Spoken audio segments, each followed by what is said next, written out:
Thank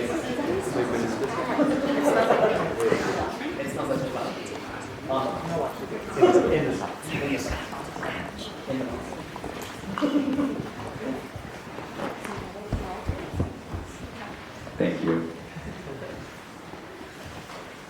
It is my absolute delight to introduce Andrea, who is going to be sharing with us work with her dance troupe.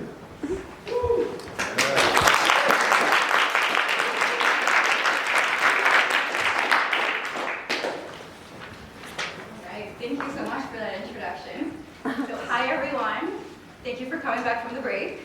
My name is Andrea. I am a postdoc here at Harvard in the Gerges Lab.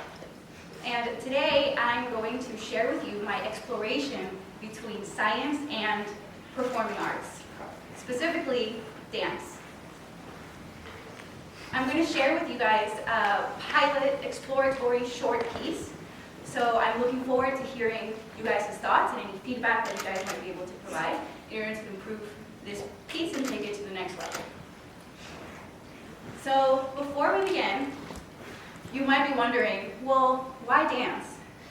So when we're trying to explain a complex idea, in order to really capture its essence, the fewer words that we use, the better.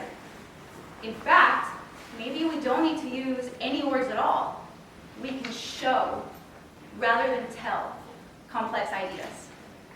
And dance is an excellent way to illustrate ideas. In fact, it's so good at illustrating and telling stories about the natural world that cultures all over the world have been using dance to share stories and to relate to nature. In North America, for example, Native American tribes, like Comanche tribe and Iroquois, perform eagle dances to show different aspects of the bald eagle's life cycle. In other parts of the world, in South America, for example, Afro-Colombian people have developed a dance that came from mimicking the movements of the fish Cathro mapale and how it moved when it fell onto the ground. So fishermen would collect these fish. If they fell to the ground, they would observe the way they would move on the ground and started mimicking those movements with their bodies and created a whole dance that is live in our culture today. Dance is a powerful form of communication that transcends linguistic and cultural barriers. So we propose to use dance as a way to show and communicate the story of how living things make and break minerals through cooperation.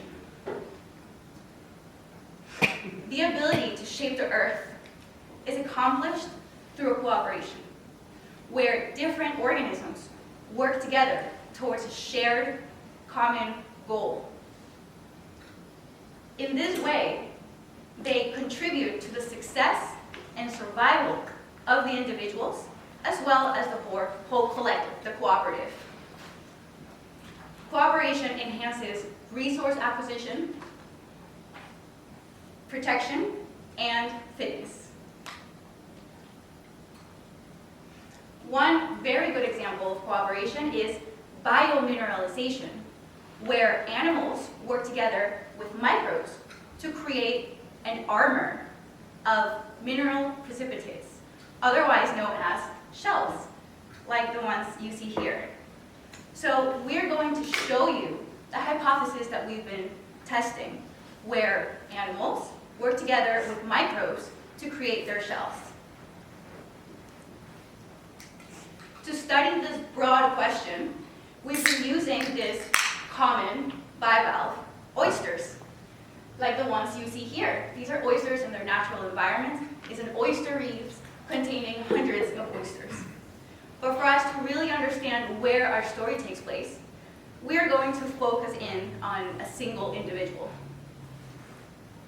Now, this might look more familiar to you. You might have seen it on your dinner plate before, and maybe even tasted it. But we're going to focus in and zoom in a little bit farther. Imagine we take a cross-section of an oyster, and we're going to focus in on what's going on right underneath the shell.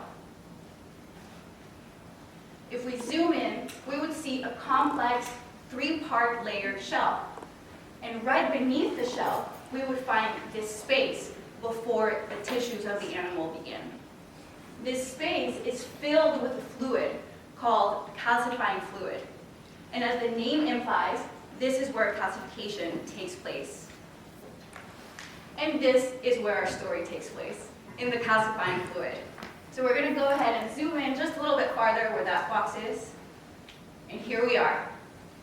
So now that we have defined the setting of our story, we can begin to introduce our cast of characters. In calcifying fluid, there are lots of oyster cells. And in this case, these cells are going to be represented by one of our dancers, Andres, and choreographer. If you guys could please, Andres, join us.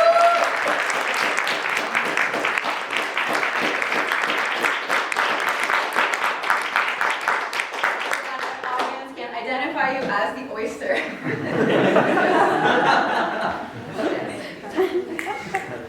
In addition to our oyster, in this space, there's a diverse community of microbes that inhabit with the oyster. This includes bacteria, archaea, and even viruses are in here. And this community of microbes will be represented by the rest of our dancers. So if you guys could please join your oyster host on stage.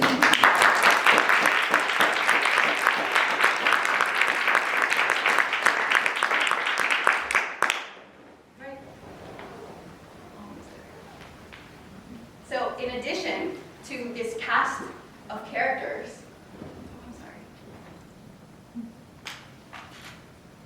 the calcifying fluid is a rich chemical environment containing the building blocks of shell. So all of the calcium and carbonate ions are the building blocks to make the shell. In addition to these, we also have things like carbon dioxide, so metabolic byproducts of the oyster that can actually be used up by the microbes as their own food. So using all of this information as backdrop, I'm going to go ahead and let our dancers show us the story of collaboration and cooperation between the oyster and its microbes in order to build a perfect chemical environment to make their shells. Salsa y control, salsa y control.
Final remarks. So we have just seen, our dancers have just shown us, this collaboration between an animal and the microbes. So in this case, it was the oyster and its microbiome dancing together. They were dancing in sync. There was little partnering going on. We saw that as a result of this collaboration, there was a change in chemistry that was represented by that pH bar that we saw on the screen that was moving. And we saw how that moved towards the perfect chemical environment for biomineralization to take place, so for shell formation to happen. So these were the three key takeaway points that I wanted people to see from this dance. I'd like to take a moment to thank my collaborator and choreographer, Andres Giraldo. He's the Salsa Control Dance Company creator, and also the Salsa Control Dance Company dancers, Dr. Kelly, Hernan, Tara, Luis, and Jen. Thank you so much for participating and coming with me in this crazy experience. I'd also like to thank my postdoctoral advisor, Pete Gerges. Thank you so much for supporting my intellectual ideas as well as my creative inclinations. I'd also like to take a quick moment to thank the funding agencies that supported this work and the institutions that made this work possible. And at this point, I'm happy to invite my team to come up here with me, and we'd love to take any questions at this point.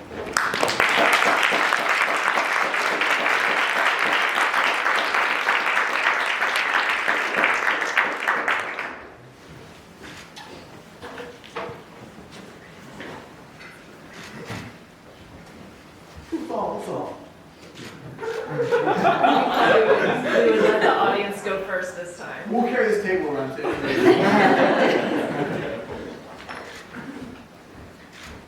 The Drapes have spoken, we must go first.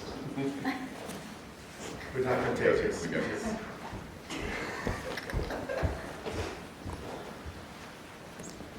Well, first of all, thank you for a great performance.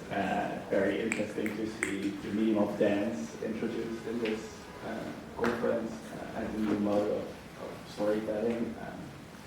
I was wondering, when you explain this story to a choreographer, like how do you explain this chemical process? Like, obviously you did a great job explaining it to us and what's happening, but what are like key features that are important, and also as a bit different question, how does the role choosing the music play a role in creating this story in your choreography? Yeah, thank you. So I think the first time I approached Andres with this idea, I framed it very much so as a science communication project to try and make science accessible to as many people as possible. So I was just trying to kind of boil things down to the essential things. So one of the most essential themes here is cooperation. And I thought it was a great way to show cooperation through salsa dancing. So it was really, I guess, easy to communicate and talk about that. I didn't go down to any specific jargon and like words that don't make sense. It was just the essentials of the story that I wanted to tell them, what I wanted to come across. But I did present him a PowerPoint very similar to this one, so that it would make more sense, and he could see kind of my vision and my idea and see how he can, like, his role he can play in that. In terms of choosing the music, Andres actually chose the music for this piece, and I think the key here was that we didn't want words. Usually in salsa there's singing, and we thought that might be distracting or bring the audience somewhere else, but without words, that was really nice. Was there anything specific? Yeah, I mean, the good thing about dance, and I think musicians or dancers, I mean, there's a lot of community involved, as well as like build up and teamwork, to be together in a way in the same, you want to be in the same page. So a lot of what Andrea was saying to me when she came up and with the idea, I think it makes sense as a dancer, as a dancer of a social, it's a social community dance. So it's like you're dancing salsa in the kitchen with your family, at a house party, in the streets, everywhere around the world. You hear music, you start moving, and then you look at someone and they start moving. So it becomes a community and it becomes contagious. And then the music was also built up. So if you hear the music, there's like build up through the music with different patterns or different arrangements where you feel the build up on the music as well. And then the ending just give a little bit more of an open space to kind of finalize the whole idea that we saw in the PowerPoint. Yeah. So speaking of the ending, whose idea was the bubbles? Raise your hand. Can you concretize for the audience what the bubbles represented in the chemical process? Thank you for asking. So I was hoping to visualize, to get a little bit into the chemistry. So I wanted to visualize carbon dioxide.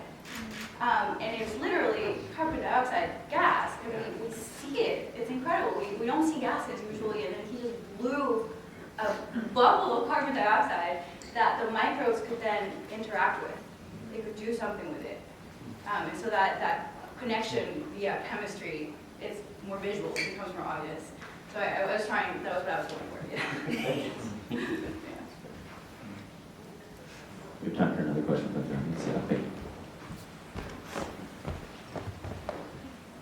Thank you so much for this performance. It reminds me of my high school chemistry teacher because he used to always say it takes two to tango to explain scientific reactions, and I know that salsa and tango are not the same, but I just wanted to put that out there. I'm curious, especially because between dance and chemistry, like in partner dancing especially, there is this notion of like, do you and your partner have chemistry? And kind of moving forward from that, like whether or not you are looking to construct some sort of choreographic syntax for expressing chemistry and biochemistry in particular, and perhaps like pushing it into a style of dance that people can engage with. Wow, that's a really engaging question. That's so cool. That's so productive. So I would love to push this work farther into showing different aspects of my work and maybe some details of the chemistry, but I hadn't thought about creating a whole new genre of dance. I'm gonna have to sit with that. Do you have any ideas on this? I mean, dance is so expressive that you can actually make your own dance and feel like that's part of your dance or your style. So it can be personalized, I guess, in each of us in a way. So as we come together, it's like now becomes like the whole piece. As a group, but individually you can do your own dance too, and it does take two to salsa too. So. Do the critics perhaps Well, just a quick comment, which is it. I've done some partner dancing before, but it feels like there's a positive feedback loop between a pair of dancers who are working together, where typically someone may or may not be the lead, but the lead gives a little bit of a physical signal, and that's immediately fed back. And if you're on the same wavelength, you are simultaneously communicating very fast, almost instantaneously. And that strikes me as probably one of the best metaphors I've seen for what we think of as like a coupled dynamic system in like a physical or biological system. And it's interesting that is, you didn't speak about this exactly, but that's what happens. I think a lot of the time in these ecosystems with some kind of symbiosis. I find it really, really captivating. And then the challenge that I would like to kind of turn around is that too captivating? Is that such a compelling metaphor that it might shape dramatically, how we read into biological interactions, which are also like not always pairs. They're multifold, and some of them are selfish, and they're not teams all the time with shared incentives. Could you? As a biologist, I'd be curious to know what how you feel about the imperfect mapping from this mutualism to the more complicated world. Yeah, thank you. Let me think about that. So yeah, absolutely. It's much more complex. We're reducing complexity to something that's more digestible and easier to understand. So like a way that we could kind of like scale it a little bit, maybe if we have the oyster host partner different dancers with different microbes at different times and have different interactions with them potentially. But there's also this component of kind of microbe to microbe interactions that they might, like they're not metabolically dependent, so they might need each other as well. So it's when we stop partnering between microbes. Different kinds of dancing in pairs. Yes. Something like that, I can see. It does seem like we need a whole new language of dance, a new dance created for this. I just wanted to follow up on, real quickly, just I would love to live in a world where Andreas and all of the dancers here are listed as co-authors on one of your research papers. And how would what would that mean? And what would it mean, like what are the contributions of this project to your research? How is this changing the science? Yeah, so far I've been thinking about this project or this pilot project as a means of science communication. So like being at the end of the research process once there's already something to share, as opposed to having it earlier on. But I guess it's a really good spot when you're finishing up a project and want to communicate the research. You're thinking about what's next. And all of the next projects that are going to come up, and so that derives from us working together and seeing, okay, what interactions happen naturally. Could we model what we see inside of an oyster, make it bigger into like dance? Could we use it as a modeling tool or something like that? Yeah, it would be awesome to have these guys as authors. Sorry. Would be amazing, yeah. And quickly, I think my reactions actually go very much with what Seth and Peggy said. I was dreading this presentation because I was thinking, I know how to look at certain types of dance very clearly, but I'm not literate in a lot of dance forms. And my reaction is framed by how you started. The dance that uses as an example at the beginning, I would say, is performance, it's showing, but it's also, it's a cultural data bank. It's a cultural practice, and there's a very specific way that the dance itself is a type of paper that's developed over time. I think the word dance is actually a problem because it's too broad and too general. As soon as I understood that you were engaging with salsa, which has its own syntax and vocabularies and rules of partnering, that becomes interesting to me because you're actually kind of confronting what can and cannot be expressed by your scientific observations within these formats, and that grounding seems generative. I think the idea of dance keeps us away from that idea of the intermeshing of two languages and two types of knowledge that did seem very productive to me. So stop saying dance, say salsa. Salsa. Invent that new form. You can't say a different thing. Yeah. I love that. Yeah, thank you. So definitely salsa. But I think generally, any kind of dance could communicate effectively any kind of science. So yeah, in this case, I was exploring it with salsa. So yes, salsa communication. Salsa communication.